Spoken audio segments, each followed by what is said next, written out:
నర్సాపురం సీటుపై వెనక్కి తగ్గేదేలే అంటున్నారు రఘురామకృష్ణంరాజు. కూటమి నుంచే పోటీలో ఉంటానని ధీమా వ్యక్తం చేస్తున్నారు. అందులో భాగంగానే నియోజకవర్గంలోని వివిధ వర్గాలతో వరుస సమావేశాలు నిర్వహిస్తున్నారు. పొత్తులో భాగంగా నర్సాపురం పార్లమెంటు సీటు బీజేపీకి కేటాయించారు. బీజేపీ కూడా శ్రీనివాసరాజును అభ్యర్థిగా ప్రకటించింది. అయితే రఘురామ మాత్రం అభ్యర్థిని మార్చే అంశంలో పునరాలోచనలో పడిందని చెబుతున్నారు. కూటమి నుంచి సీటు రాకపోతే భవిష్యత్ ప్లాన్స్ ఏంటి, పార్టీలోనే నిలుస్తారా లేకపోతే తప్పుకుంటారా అనేది తేలాల్సి ఉంది.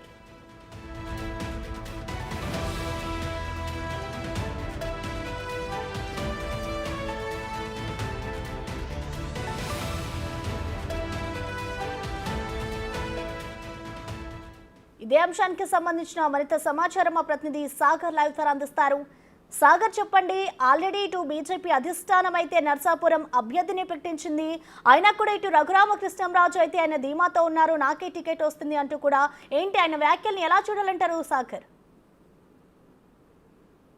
ప్రసన్న రఘురామకృష్ణరాజు ధీమాతో ఉండటం కాదు, తానే నర్సాపురం పార్లమెంటు కూటమి అభ్యర్థిగా బరిలో ఉంటున్నానని నర్సాపురం పార్లమెంటుకి సంబంధించిన ముఖ్య నేతలు వివిధ వర్గాలతో ఆయన సమావేశం అవుతూ వస్తున్నారు. ఇప్పుడు ఇదే అక్కడ నర్సాపురం పార్లమెంటుకి సంబంధించి అసెంబ్లీ అభ్యర్థులు కానీ, ప్రస్తుతం కూటమి అభ్యర్థిగా ఉన్న భూపతిరాజు శ్రీనివాస్ వర్మకు కానీ కొంత కన్ఫ్యూజింగ్ గా ఉందనే చెప్పొచ్చు. ఒక పక్క అసెంబ్లీ అభ్యర్థులు రఘురామకృష్ణరాజు పోటీలో ఉంటే తమకు ఆర్థిక అంగబలం ఉన్న రఘురామకృష్ణరాజు మద్దతు ఉంటుందని వారు భావిస్తున్నారు. కానీ శ్రీనివాస్ వర్మ ఇప్పటికే తన పేరు ప్రకటించారు కాబట్టి ఇప్పటికే తణుకు నియోజకవర్గంతో పాటు భీమవరంలో తన ప్రచారాన్ని కొనసాగిస్తున్నారు. కానీ రఘురామకృష్ణరాజు ఎక్కడ అనుమానం లేకుండా, కనీసం చిన్న సంశయం సంకోచం కూడా లేకుండా వచ్చిన ప్రతి ఒక్కరికి కూడా రాబోయే 3 రోజుల్లోనే దీని మీద క్లారిటీ వస్తుంది. పవన్ కళ్యాణ్, మోడీ, చంద్రబాబు మీద తనకి నమ్మకం ఉందని చెప్పడం చూస్తుంటే రఘురామ ఎప్పుడు ఏం చేస్తారో అని కొంత అభ్యర్థుల కంగారు పడుతుందనే చెప్పుకోవచ్చు. ఒకవేళ రఘురామకృష్ణరాజుని పార్లమెంట్ సీట్కి అకామిడేట్ చేయలేకపోతే అసెంబ్లీకి వెళ్తారనే ప్రచారం జరుగుతుంది. అయితే బిగ్ టీవీతో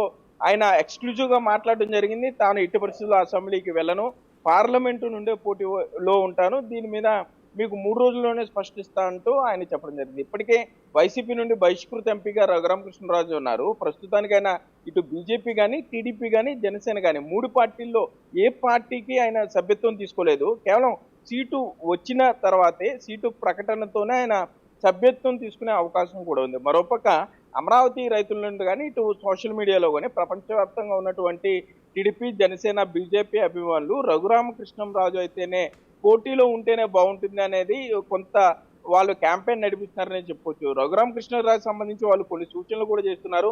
ఒకవేళ ఈ 2-3 రోజుల్లో రఘురామ సీటు ప్రకటనపై స్పష్టత రాకపోతే తప్పనిసరిగా రఘురామ స్వతంత్ర అభ్యర్థిగా బరిలో దిగేందుకు కూడా ఆలోచించాలంటూ కూడా సోషల్ మీడియాలో రఘురాంపై ఒత్తిడి చేసే పరిస్థితులు అయితే ఉన్నాయి. అయితే రఘురామకృష్ణరాజు మాత్రం స్వతంత్ర అభ్యర్థిగా పోటీ కాదు, ఎట్టి పరిస్థితుల్లో మ్యాండేట్ తెచ్చుకుంటాను, ఏ పార్టీ అనేది త్వరలోనే చెప్తానంటూ కూడా ఆయన మాట్లాడడం జరుగుతుంది. ఈలోపు నర్సాపురం పార్లమెంట్కి సంబంధించిన ముఖ్య నేతలతో ఆయన సమావేశాలు జరుగుతున్నారనే చెప్పుకోవచ్చు. ఇవన్నీ చూస్తుంటే రఘురామకృష్ణరాజు ఎప్పుడు ఏం చేస్తారో అనేది కొంత అభ్యర్థుల్లో కంగారు పుడుతుందనే చెప్పుకోవచ్చు. అసెంబ్లీ అభ్యర్థులు కానీ, ఇటు పార్లమెంటు అభ్యర్థులకి సంబంధించి ఒకవేళ రఘురామ స్వతంత్ర అభ్యర్థిగా బరిలో దిగితే తప్పనిసరిగా ఆ ఎఫెక్ట్ తమ మీద, ఇటు అసెంబ్లీ అభ్యర్థుల మీద ఉంటుంది, ఇటు పార్లమెంటు కూడా ఎంతో కొంత నష్టం జరుగుతుంది. కాబట్టి కూటమి పెద్దలు రఘురామకృష్ణతో మాట్లాడాలి. రఘురామకృష్ణరాజుకి ఎక్కడ అకామిడేట్ చేయాలనేది, లేకపోతే పోటీలో లేనట్లయితే ఆయన్ని ఏ విధంగా చూడాలనేది కూడా కొంత కూటమి పెద్దలు మాట్లాడాలంటూ కూడా ఇప్పటికీ అసెంబ్లీ అభ్యర్థులు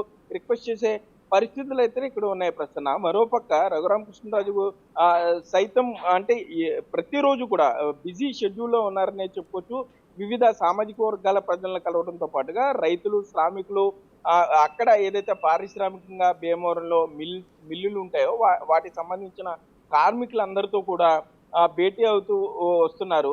రఘురామకృష్ణరాజుకి సంబంధించి కొంత ఈ యాక్టివిటీస్ అన్ని చూసిన తర్వాత ఇటు భూపతిరాజు శ్రీనివాస్ వర్మ సైతం తన అనుచరులకు ఇప్పటికే తనకి టికెట్ ప్రకటించారు కాబట్టి తనతో పాటు కలిసి రావాలని ఆయన విజ్ఞప్తి చేసే పరిస్థితులు ఉన్నాయి. కానీ ఇటు బీజేపీ కానీ, టీడీపీ కానీ, జనసేన కానీ ఈ 3 పార్టీలు, కూటమి పార్టీలకు సంబంధించిన కార్యకర్తలు రఘురామకృష్ణరాజు అయితేనే బాగుంటుంది కాబట్టి ఇంకా శ్రీనివాస్ వర్మ వైపు వారు వెళ్ళలేదనే చెప్పుకోవచ్చు. శ్రీనివాస్ వర్మ ప్రచారంలో వాళ్ళు చాలా యాక్టివ్ రోల్ తీసుకోవట్లేదనే చెప్పుకోవచ్చు. ఇప్పటికీ కూడా ఈ 2-3 రోజుల్లో ఏమైనా అద్భుతాలు జరుగుతాయా? ఈ 2-3 రోజుల్లో రఘురామకృష్ణరాజు మాట్లాడే మాటలను బట్టి రఘురామకృష్ణరాజు ఢిల్లీ స్థాయిలో అక్కడ ఆయన ఏమన్నా మార్పు చేసి తీసుకొస్తే గనక ఈ 2-3 రోజుల్లో ఆలోచించి అడుగు వేద్దాం. ఈలోపు కంగారు పడాల్సిన అవసరం లేదు. ఎన్నికలకి ఇంకా టైం ఉంది కాబట్టి కొంత స్పేస్ తీసుకుందామని ఇటు కూటమి పెద్దలు కూడా ఆలోచిస్తున్నట్లుగా మనకి సమాచారం అందుతుంది.